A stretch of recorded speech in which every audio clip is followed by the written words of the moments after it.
Hello and welcome to the latest in this new series of the popular NI Social Care Council's podcast, Care to Chat. I'm Wendy Austin and it's my pleasure to host these episodes, hearing the stories of those who work in social care, of social workers, why they want to do their jobs, why they love to do the work, and of course the experience of those who are service users as well. But hang on a minute, why do they want to do their jobs?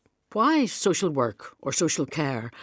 And how do you train a social worker to deal with all the ups and downs that other people's lives bring along with their own? With me for this episode, Catherine Maguire, who's Head of Workforce Development with the Northern Ireland Social Care Council and is also a registered social worker. Ioan Racasan, a recently qualified social worker through Queen's University. He's now working in Larne and Carrickfergus. We'll hear about that in a minute. Niamh Quinn is currently a student of social work, nearly at the end, to her amazement, of her first year. And Caragh McLaughlin is Head of Service for Community Social Work with the Western Trust, and she's going to talk about the kind of sustained career and the diversity of experience of a social worker, and you've had quite some diversity too, so we look forward to hearing those stories, Caragh. First of all, maybe I'll start with you, Catherine. Why did you get into social work? I suppose I kind of think that I found my way into social work as opposed to a very definitive decision on a particular day. As a late teen and early adult, I did a lot of voluntary work through a local community group in the area where I grew up, and then later with an organisation called Children's Community Holidays. And we took children from various communities away to schools during the summer. It was really a cross-community project. And I suppose also growing up in a family where service to community was important and valued, social work was a good fit in terms of those experiences and what I enjoyed doing as well. And I went straight from school into a degree in social work and qualified as a social worker at 22. That was pretty young, wasn't it? It was. It was a long time ago, when the others around the table are probably thinking. But yes, looking back, it was young, but it didn't faze me at the time. Caragh, what about you? What was your motivation for getting into social work? Well, I suppose I grew up as a daughter of a social worker, so I had that sort of exposure to it as a career from my own personal experience. I did view social work probably as a career that had many openings and opportunities in terms of different programmes of care that you could work within. Initially, when I was leaving school, I was torn between a law degree and social work degree, and I did make the decision to do my law degree first. So I studied my law, went on to study a master's in human rights law, and I suppose social work kind of called me back probably midway through my master's. So I actually got accepted then into the fast track 2-year programme in Queen's for social work. So was a little bit later in life when I came into it. But I suppose because I'd had that legal background and that training, I really felt it was something that I could build upon. It was very applicable to the career in social work. And I just, as I said, it was a career that I felt had a lot of opportunity, a lot of openings. And that's what really interested me in it. Interesting, the human rights element of it. I mean, we did a couple of episodes of the podcast on human rights and social work and social care. It's a fascinating area from all kinds of points of view, isn't it? So, Ioan, what about you now? What was it that attracted you to social work?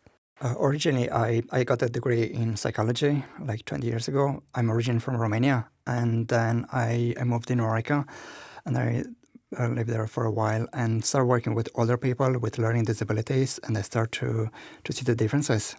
And then 16 years ago, I moved to Northern Ireland and I started working in the private sector and later on in Belfast Trust. And slowly but surely, seeing social workers, I've seen very good social work. At the same time, I've seen some social workers which weren't at that time, from my understanding, the best way to treat people. So I said, I want to do something for those people. I'm working at that moment as a support worker, and I started reading and learning about social work. And after a couple of years, I decided to take the big step and be a mature student and enroll with Queen's. That is a big step, isn't it? It is a big step. As a mature student, having a small family, going for a full-time job to a full-time student, it's not easy, but I don't regret. It was an amazing experience, and you learn so much in university. What do you learn about yourself when you're doing something like that as well? Yes, in social work, you learn and you develop your resilience, you develop your empathy, and you develop essential skills which you're going to use in your profession. And you learn to be adaptable, because it's not easy to be a social worker, but it's amazing to be able to walk with someone on their journey and to help them to learn for themselves how they can improve their lives. Gosh, Niamh, you've got a lot ahead of you now, haven't you? I know. Now, you've got an interesting story too. I mean, to tell us about you, because you're a social work student now in your first year. Mm-hmm. But before that, you got turned down for social work, didn't you? Yeah, so I had initially applied for social work and primary school teaching once I left school. But unfortunately, I didn't get through the interview stage at that time. So I went on to do my teaching, but unfortunately it just wasn't for me. I enjoyed working with the kids, but as a teacher I didn't enjoy that role. So then I went on then just to do my childcare. I got my level 3 childcare, and I worked in a nursery for 6 years, which I really enjoyed. I loved the role, but I suppose I wanted more. So I decided to try and find an office-based job, I suppose, which led me to be a legal secretary. And again, through all my job roles, I have been exposed to the social work role. So I suppose in the background it was always calling me. And as Ioan, I'm also a mature student. I have a family at home, and I had to try and balance the leaving a full-time job to go and be a social worker. But I'm glad I made the decision, made the leap. When you were a legal secretary, am I right in thinking that the practice that you were in did quite a lot of family law related work? So you still had a toe in the pond, so to speak? Yeah, and I actually am still working there 2 days a week, so I'm grateful that they've kept me on, just so I'm still exposed to that. But yeah, they do a lot of family work, a lot of criminal work, and I suppose criminal justice is something that I'm interested in, so the likes of working in probation. So it's definitely, when we're learning about law and stuff at the minute in the modules, it's definitely interesting to have that background behind me. It's fascinating, the different bits of the weft and weave that goes on between different parts of social work, Catherine. I mean, I have to say, before I started doing these podcasts, I didn't really realise that probation officers were social workers. And I mean, maybe I'm just completely stupid, but I think that there are a lot of people who don't have any involvement with social work, who don't really entirely understand exactly what it is. Yes, that's right, Wendy. Lots of people don't realise that probation officers are all qualified social workers, and I suppose at this stage I should declare almost 30 years in criminal justice as a social worker, as a probation officer and manager in that sector. And I suppose when I think about what social work is and what it does, in answer to your question, people's lives are complex, and things happen in people's lives that maybe they haven't predicted or thought was going to come along for them.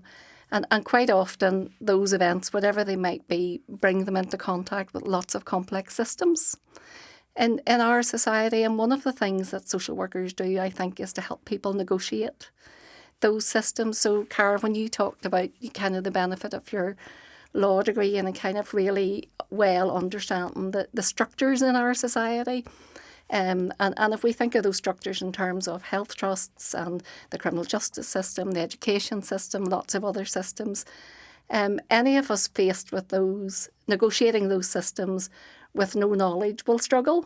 And one of the things that social workers do is kind of help that support between those structural systems, and there are inequalities inherent in all of that, and to negotiate those systems and the inequalities, and to ensure that there's a rights-based perspective to that. So Wendy, you already mentioned the importance of human rights. Social work is a rights-based profession. So social workers will always be mindful of the person's rights when they're working with them in and around those systems as well. It's interesting too that I think a couple of you at least mentioned the fact that there are lots of different openings and opportunities for social workers, and I'm trying to remember who it was that said to me in the last series that actually social workers could do anything, which is a really good kind of boost. Rule the world, I think it was, Wendy. It was rule the world, actually. And I think there was a general feeling that it wouldn't have been a bad idea either. But it's a very wide-ranging set of skills that you end up with, Caragh. Is that maybe the right way to put it? Yeah, and I suppose really depending on where you're at in the point of your career as well, you know, will I suppose dictate some of the skills and knowledge that you use. But certainly from my experience, you know, I'm coming up now on almost 12 years qualified. I have worked as a social worker on the ground as such, and then more recently then I've moved into management positions. The skills and the knowledge that I use are the same, but I just apply them in a different range. And that's the same when I worked in different programmes of care. The skills that you begin with within your social work degree, they transfer with you, and then you have that opportunity, you know, depending on what area of work you go into, to really enhance and develop those skills. So, you know, as a newly qualified social worker, or, you know, a social worker working on the front line, you really are probably doing more of that hands-on engaging work with individuals. Whereas when you move into management positions, you still have the same focus, but you're doing it differently. You're still looking at the needs of the individuals, but you're looking at more collectively from a more population, I suppose, aspect, and you're influencing and shaping that through your management of your staff team.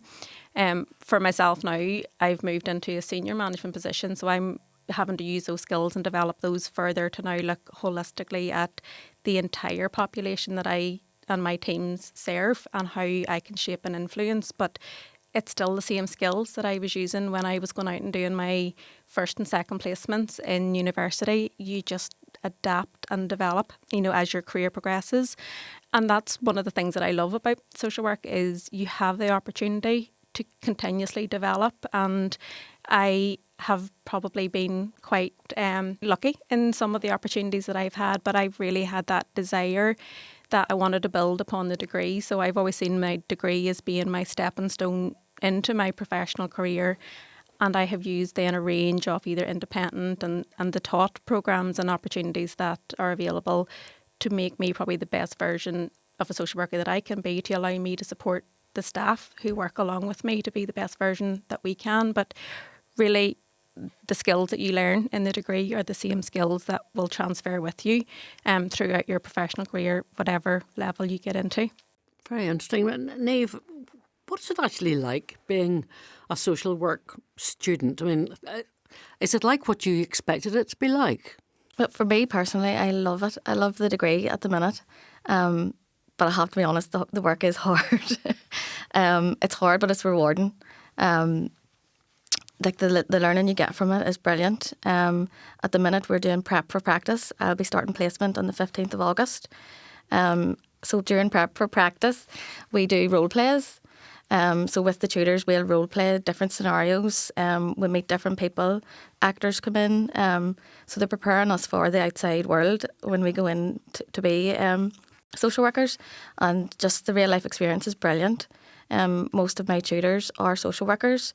So they're teaching the skills, but they're also telling us about the skills they have used and how they use them. So yeah, it's really rewarding. And just like Ioan said, it's challenging emotionally. But you're continually learning about yourself as well. So it's important at the end of the day to take time for yourself. One of the things I did struggle with at the beginning was the emotional side of things. So you do have to be prepared for that. But yeah, I think from the start of the year to now, I can see a massive difference even in myself. And the prep for practice, and I'm glad I managed to get that out in one go. It's hard enough to say. How helpful do you find that? Because the idea of going on a placement, given, I'm sure you've read a lot of the bad press that junior social workers get, for maybe people getting more responsibility than they can handle, all that sort of stuff. But are you a bit slightly in trepidation of going out, or is it just a really exciting prospect to get on with it? Yeah, so the role plays that we are given, they are quite hard and they are quite complex. And I think the purpose of that is to prepare us for the unexpected, because you don't know whose home you're going into, you don't know who you're going to meet. So the role plays that we are given are quite hard, but again, what you learn from them, so you're watching other people and how you can take skills from other people. So yeah, it's definitely invaluable. And that whole business in of looking after yourself as well, because it can be emotional and difficult, and you work in adult mental health, I think, Yes, don't you? yes. So are there times when you find it hard to leave work at work and keep home to home? Yes, that's one of the main issues. Studies are showing burnout. It's so endemic in social work. But what I found that very helpful, during my degree and now in my practice, asking for support. And I said a couple of times, as social workers, we are so good at fighting for our service users, for the families, for the communities we are working with, but we are not so good at fighting for ourselves. And, having that demarcation between when you start work, when you finish, and living work there. And I'm very fortunate. And in my service, we work from 9 to 5, Monday to Friday. And at 5 p.m., roughly, I'll finish. It's not easy because there are so many crises, and you try to help, you try to empower people, you try to create and to enable for them to be independent. But sometimes you're just a tiny cog in the whole system. And realizing that I'm just a cog, I can't fix the system. I can fight as a social worker at different levels, but at the same time, I need to look for myself, because I need to be back tomorrow at 9 a.m. I need to be back next month, next year. And, 12 years, I'm thinking, seeing some of my colleagues in other areas, they really struggle after 6 months or 8 months. And I think the key is to ask for support and to look for that support. Like all organizations, they're very good at providing support, but at the same time, there's support outside of your organization. And personally, I'm registered with British Association of Social Workers, and I work with them in different areas. I was a student ambassador when I was a student in Queen's, and now I'm a co-director in the council. So going back to, requesting those things, and as a social worker, fighting at different levels. And I think we need to get better and better at asking for those things, how I can get support and how I can be back tomorrow in work. At the same time, I'm a father, I have a family, and, finding this balance between work and life balance. It can be tricky, can't it? Catherine, I wonder, are we bad here at admitting when we need support, when we need a bit of help? And is there still that kind of niggling fear that it's a sign of weakness to be looking for a bit of support, just to kind of keep you ticking along, as Ioan was saying there, and make sure that you're back in work at 9 tomorrow? Yeah, I suppose culturally and historically we haven't been good at that, and I think we would acknowledge that social workers haven't been good at that. But I think we're getting better at it. And Ioan, you're right that employers have supports and services in place for staff. And from a perspective of regulating the degree in social work as well, we're very, as the regulator of social work education and training, we're very mindful of the importance of ensuring that new social workers who are coming out are aware of the importance of looking after themselves, so that self-care and support with self-care is now built into the degree and legitimised, if you like, within social work education. And I suppose part of that is about employer responsibilities to ensure that staff are looked after as well. We know that the current context in the workforce is difficult, and Caragh, you'll be very close to that in terms of right across systems, in terms of staff shortages that impact on that. But it's really important that employers meet their responsibility, but that social workers understand that they can ask for help, that it's okay to ask for help, and that they use the supports in place. So, for example, in Northern Ireland recently, we have the Department of Health issued a new supervision policy for social workers, and supervision's always been a really important part of being a social worker. So you have that space to look at the cases that you're working with, but also for reflective practice and to think about what you can do to kind of help you manage in a particular context. And Caragh, you mentioned about continuous professional development as well, and that's also a really important part of keeping yourself well in work, because as you continue to learn and develop, you have new perspectives on the work that you're doing that kind of help with your well-being as well. Is it hard to find the time sometimes for that, Caragh? You know, if you've got a really heavy caseload, and that's what we hear often, isn't it, when things do go wrong, that it's somebody just basically had too much to do, and maybe then it all just piles in on top of you and you can't do the caseload and you can't look after yourself either. Yeah, I mean, it absolutely is a balance, you know, that people are having to try and work through. I mean, whenever I look at my journey, when I had done my degree, I learned how to serve the people that were, you know, requiring the support. It really was through taking the opportunity to do continuous professional development that I learned how to serve myself to do the job. Because, you know, the degree, you have to learn the knowledge and the skills to be the social worker. But really, you do have to advocate for yourself to do that professional development piece. Through some of the development opportunities that I've had, that's where I really started to focus around even the human factors side of work. And as a manager, that's something that I really try to pay attention to, is everybody that works within my teams, including myself, has a life and a family outside of work, and it's how we try to have that balance that we can't serve and protect and support the people in our community if we aren't, you know, looking after ourselves. So definitely it's a challenge and it's a balance. But for any social worker coming out, it's so important to look at that continuous professional development, because that's how you look after yourself. And as managers, you know, we really have to support those opportunities, because that's how we continue to evolve in the job. It can be really stressful when something new comes out. So, for example, over the last couple of years, we've had the Mental Capacity Act came out. That was something completely new for social workers to have to get their heads around. It brought a lot more, you know, additional tasks to that. So we had to support the staff to have that opportunity to go out to learn what was required of them, what that would look like. And as managers, you need to be supporting through supervisions, through your team meetings. How do you create the environment to allow your staff to do their day job, but actually develop themselves to be the best that they can be? So yes, it's a balance, but it's something that we absolutely need to be asking and advocating for.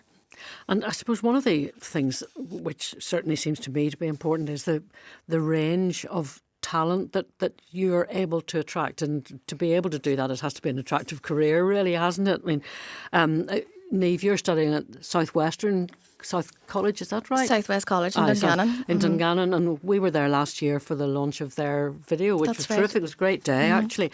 And I have to say, when somebody said, oh, you know, that's a row of students up at the back, I thought, can't be serious.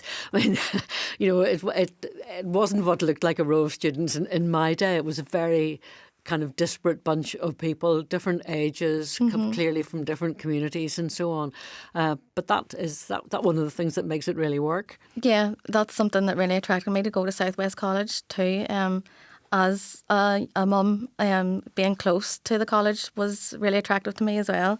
And like you said, the class is just full of a different range of people. So it ranges from people that have just left school to, we have a guy in the class, he's in his late 50s. So like, yeah, it's really attractive to have somewhere close to home for people that want to study social work.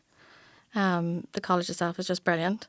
And it's really supportive too, because it's such a small class. Everybody's there to support each other. They all want the same end goal. So, it's brilliant. I mean, there are many different ways that you can study, Catherine, aren't there? Maybe you could tell us a bit about that. I'm sure there are people listening who are thinking, gosh, I like the idea of this. How do I do it? Yes, so everyone who wants to be a social worker and work in Northern Ireland will need to do a degree in social work. But you're right, Wendy, there are different ways to, first of all, to access that degree. So we have people coming like me, straight from school.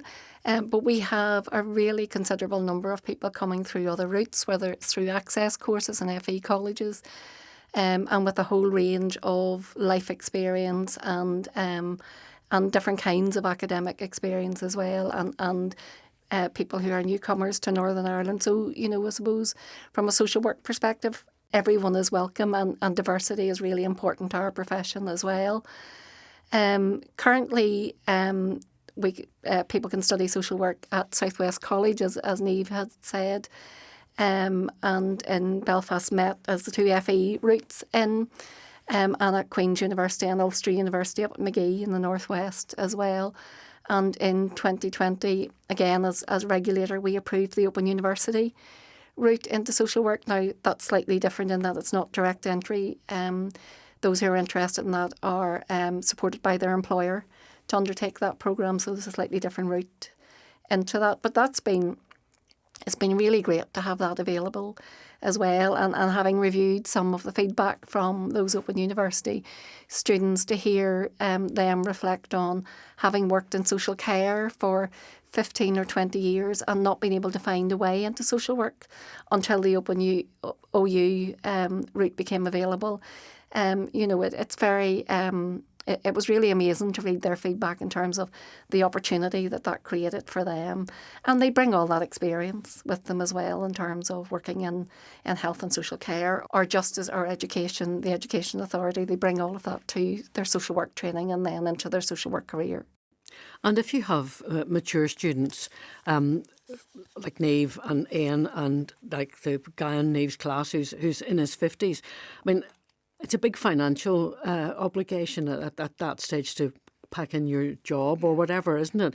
Is there a bursary for it? There is. The Department of Health provide a bursary to those who live in Northern Ireland and are studying in Northern Ireland, which is approximately equivalent to university fees at this point in time. So that makes quite a big difference. Well, then. yes, it's a help. I'm sure there are lots of. Well, we know that the current economic climate and cost of living crisis is creating pressures for people, so it's better to have it than not, I would say. Yeah, Ian's nodding furiously there. Yes, indeed. Yeah. What sort of a difference did that make to you, Ian? Did it mean did that make you able to do it, basically? Well, for me, before I work in neurosciences in Belfast Trust, but during my degree, I was able to start my own business, working the weekends. And it's not easy, but getting support from the family and from the people around, it's a journey, I recommend to start. I'll say now, I previously mentioned, I have a degree in psychology. If someone will come and ask me to choose between psychology or social work, I'll say go for the social work, because you have more opportunities to start your career and to have an impact in people's life. I think, Catherine, you said at the very beginning when we started talking that you came from a family that had a kind of public service ethos, if that's the way to put it. Is that something that you think is in most social workers, that they care and that they want to be able to do something for other people? I mean, you can't always help, but support. Yeah, I think if you ask social workers, they will talk about a strong sense of social justice. And when I talked as well about some of those volunteering experiences that I had, I could see that children's lives were very different to the life I'd had in a rural community where I grew up, very little happened, and it was very safe and secure. And when you're meeting with, at that time in my life, children whose life experience was very different, I suppose it's difficult to be confronted with that kind of situation without kind of really recognising there's something not right about this. And is there something that I can do to improve the situation for people, or to and to make their future outcomes different? What would be your kind of driving force, Niamh? Yeah, for me personally, I feel like I am quite a positive person. And when negative things happen or something bad happens, I try and work out how I can fix it or what we can do to make it better, rather than focusing on the negative or the bad thing. And if you can bring that to another person or another family, like, there would be no better feeling than that. Well, that's a pretty good driving force, I think. And Ian, you were saying when we were chatting before we started recording this podcast that the mental health area is the one that you have really enjoyed. Yes, my previous experience in America and in Northern Ireland was with older people with learning disabilities. And I found it fascinating. And I have my own children. I love them to bits. But working with children is not my cup of tea. So, yeah, mental health, it's for me. Challenging, though, I'd have thought. It is challenging because I grew up in a communist country where mental health was never discussed, never existed. And then seeing people around me suffering and not being able to be helped and supported in their life. And that's something what started to trigger in me questions. Why is that? And then all my assignments, as I said before, in my university were focused on this because it's something what I want to develop my skills and to work. And for me as a mature student, when I decided to go for social work, was a very clear starting point. And every step I took, I put in balance pros and cons. And for me, my mental health, that's what I want to, where I started. And I'm focusing, like, beside my work, I'm involved with few organizations and few groups developing research in Northern Ireland, for example, in social work, but at the same time starting like a special interest group in a British Association of Social Workers, trying to work with other social workers from around the UK and see what works better, maybe in Scotland, how we can implement it here. Or maybe there are so many things happening here in Northern Ireland which can export in other parts. So it's working at a different levels, not only focusing on I'm here for this family or for this individual. I'm here as a social worker to learn from others. Very interesting. And in some ways, Caragh, that's what you were talking about as well, and the way that your role has now kind of changed and developed, looking at strategies, if you like, for moving forward with an ageing population. Why do you love what you do, and why should other people think about it? For me, one of the things that I really love about social work is every day is a different day, and every day is a learning day. And I don't think I have ever walked into my job and I haven't learned something within every day or every week. I also like the fact that you have the opportunity. You never work on your own. You're part of a team. You have the opportunity to work with a whole range of different professions. Working with independent sector providers, working with medical teams, and you have just an ability to see how we can support individuals to navigate some of those difficult systems that are around them. Really, for me, one of the things that I just love about social work is I have had the opportunity over 12 years to really support and empower individuals to make sense of some of the challenges that they face. We don't look at the problem. We try to look holistically at individuals. And I can say that I am honoured to have been able to actually walk through some of the journeys that I have had with individuals, to have that opportunity to support them, to make sense of some of the challenges that are around them, to empower them, to enable them. I'm not in there to have the answer for everything. It's about enabling and empowering people to work through, to think their way through challenges, and to try and provide supports and resources that can help them. And that's what I really love, having that opportunity to make a difference in my current role, because I have moved into a more senior management position. I'm now having the opportunity to really shape and influence services across that whole kind of health and social care setting.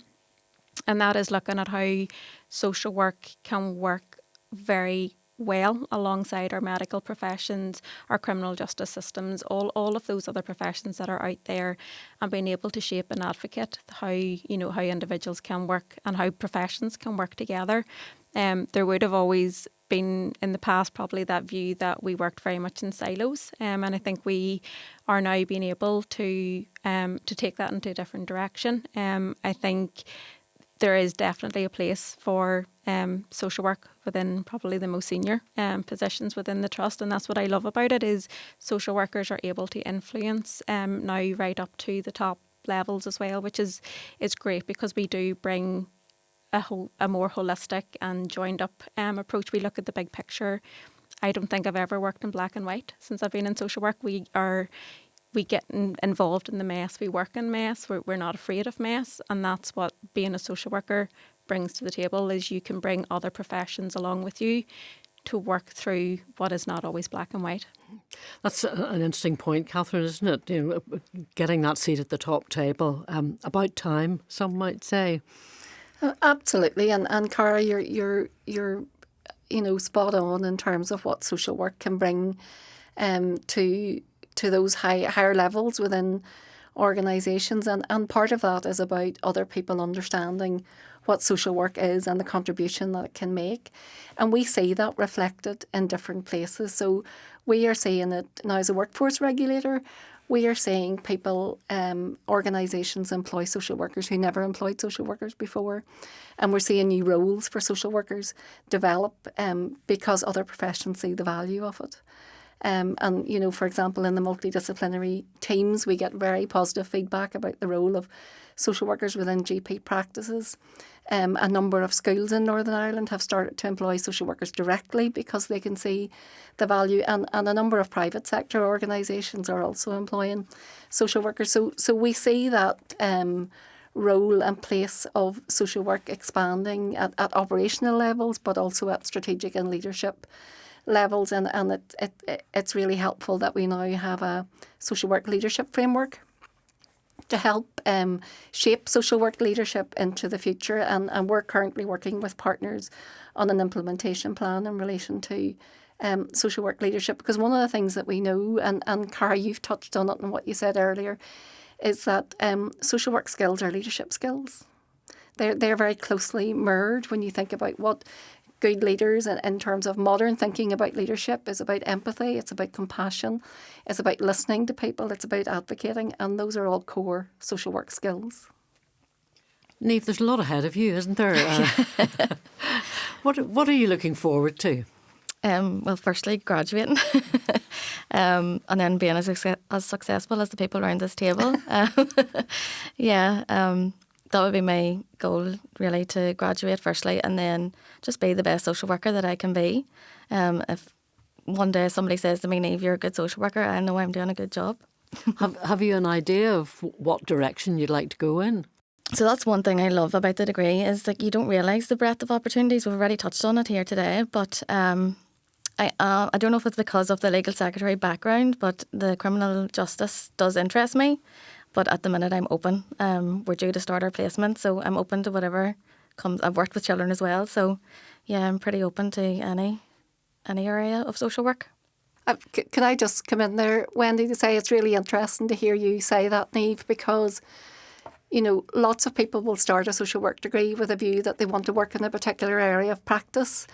And social work students do 2 periods of placement or practice learning, as we call them. And it's not unusual for somebody to be allocated a placement in an area that they had never considered and then spend their career in that area. So it's a great way, the placements are a great way to really understand the breadth of opportunities that are available in social work and the kinds of places that you can work and really make a difference as a social worker that you've no idea about when you start a degree programme. So have you a golden nugget, each of you, something that has really, that you maybe remember best, or that has really encouraged you to keep going? Ioan, you look like you have. I have you. So I think the main thing for social workers, and probably in every single job description as a social worker, it's the nugget that we need to challenge the status quo, and we are always challenging norms, and we question the systems. We are proposing alternatives, and we are striving for a better society. And coming back to the social workers as empowering people, and we enable and we support them in their unique journeys.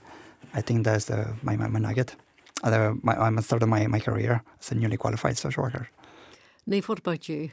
Well, I suppose I think Niska gave me my golden nugget, and it's never too late. So if you're the type of person who enjoys working with people, wants to help people, then you should definitely do it. If you're non-judgmental, just go for it. It's never too late. Like Catherine said, there's so many ways into social work. So no matter where you are in your path, just go for it if that's what you want to do. Caragh, what about you?